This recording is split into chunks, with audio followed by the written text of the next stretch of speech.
Hey folks, Doug Blake with Body Design University. In this video, quick review of exercising at higher altitudes. It's found in chapter 8, and this is on page 275. So actually through this chapter, they're giving you some of these environmental conditions that you should be at least looking at or know a little bit about exercising in the cold. The next one here is the higher altitude. Of course, they'll talk about exercising in air pollution, and just some general ideas of how to navigate these environmental conditions. Now, exercising at higher altitudes, again, not sure how often this is going to happen unless you obviously live at a higher altitude. So, western part of the states, for instance, right in Colorado and those areas, you could literally be anywhere from 2,000, 4,000, 5,000 feet and higher. I was stationed in the Army in Colorado Springs. I think Colorado Springs was close to I think it was about 6,000 feet. So all I remember is when I first got up there, I wanted to sleep all the time. And so it's just an indicator of the reality of what happens as you go higher in altitude. The physiological effect is due to the fact that less oxygen is available from the air to get into your lungs. And Ace explains it to you.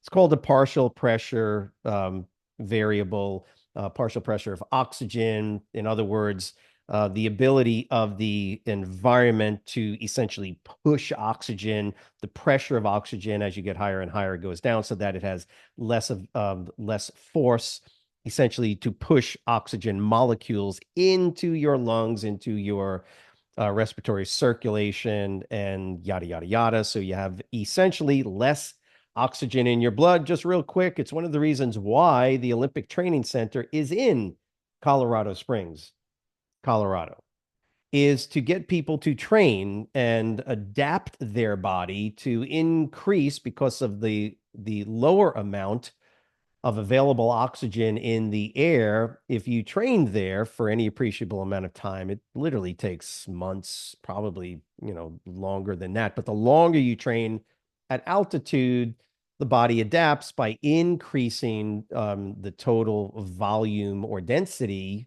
of oxygen carrying hemoglobin in the blood.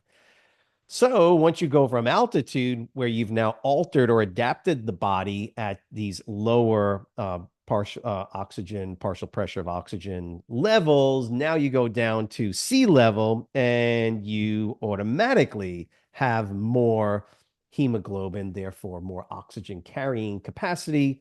That doesn't last too long because I remember when I got back from Colorado Springs, I was there for a little over a year to Florida, which is at sea level. It was great for about, I don't know, 2 weeks. And then I went back to normal, right? As my body readapted. The point of training and exercising at higher altitudes is that we have this really one issue, which is you're going to be really tired.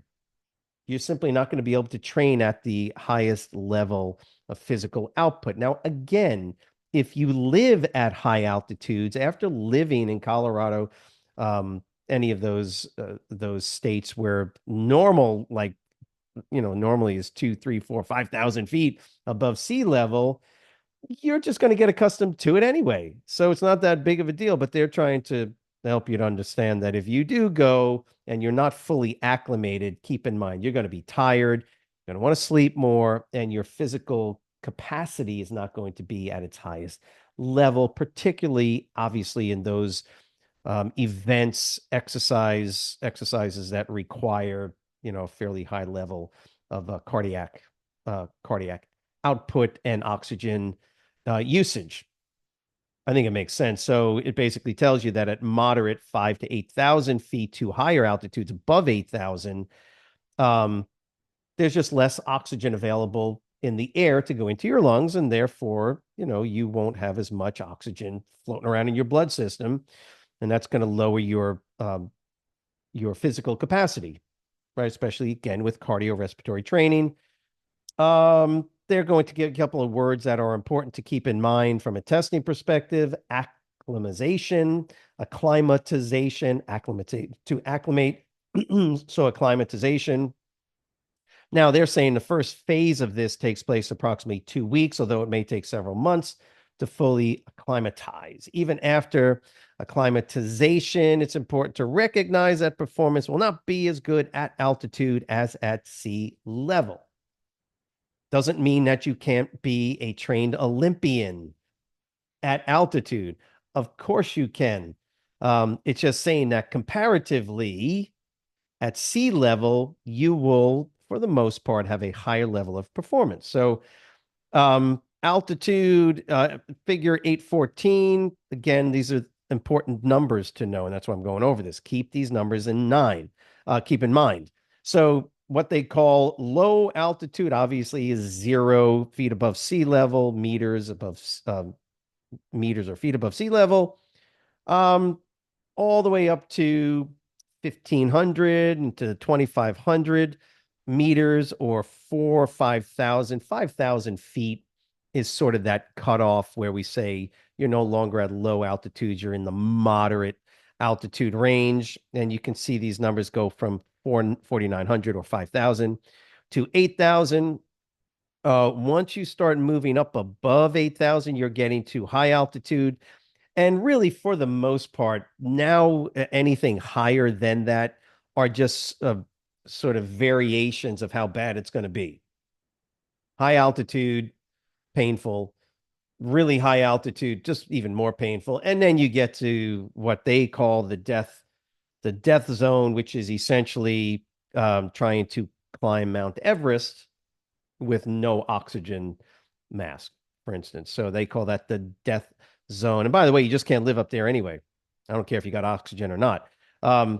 So you've got high, very high, and then extreme, and then the death zone. It's a good idea to kind of memorize those levels, okay, and know what these numbers are. Remember, you've got meters, and then in parentheses are feet. So we're going from 0 to 26,000 feet or 8,000 meters. It's important to know the signs and symptoms of altitude sickness, shortness of breath, headache, had all of this stuff, even at just 6,000 feet. Most of us, we were definitely short of breath, and boy, the headaches could be real. And it didn't matter if you took aspirin or not. So headaches, lightheadedness, nausea. Didn't have nausea, but I definitely had headaches and definitely had breathing issues. Altitude sickness can be avoided. By the way, today they have, you buy these canisters, oxygen canisters, right? You just breathe them. If you want to go to Colorado and do some skiing or whatever the case is, or go to a high altitude, you just go in and you buy these canisters of oxygen, right? And you can take a puff of oxygen, and you should be, from what people have told me, I've never done it, but should be helpful. Okay. Often by the end of the day, they have fairly severe altitude sickness. This is again, and they're actually talking about skiers and ski areas. So, uh, common altitude sickness can be avoided by properly acclimatizing oneself by gradually increasing exercise activity levels over the span several days, if you can. Okay, you're in Florida and you fly to Colorado, you got no time for acclimatizing. And if you've only got 4 or 5 days, I will say this, in these scenarios, you will feel, depending on the altitude, you will feel the impact of altitude sickness pretty quick, just so you know. It's something to kind of keep in mind if you are training at these altitudes, just as a for instance. It helps many people to avoid altitude sickness when they're able to do a little bit of exercise. Soon as you get to a place that's of higher altitude than you're normally accustomed to, doing a little bit of physical exertion, all that's doing is physiologically is kind of forcing the issue to get your body to acclimatize. Prolonged warm up, cool down, frequent exercise breaks at a lower intensity should help most people become accustomed to exercising at higher altitudes. Keep in mind, from a personal training perspective, if you're training clients and you live at high altitude, none of this makes sense to you anyway, because you already feel okay. You feel normal. You are acclimatized. This is really just talking about those scenarios, if you ever get into it, where you find yourself, for whatever reason, going to a higher altitude right? And then training people, or even you yourself training. It's just a small part.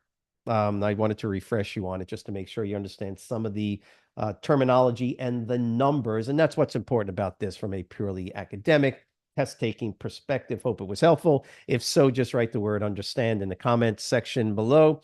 As always, if you haven't subscribed to the channel, please give us a like and let us know how we can be of assistance. Have a great week. We will see you next week. Thanks.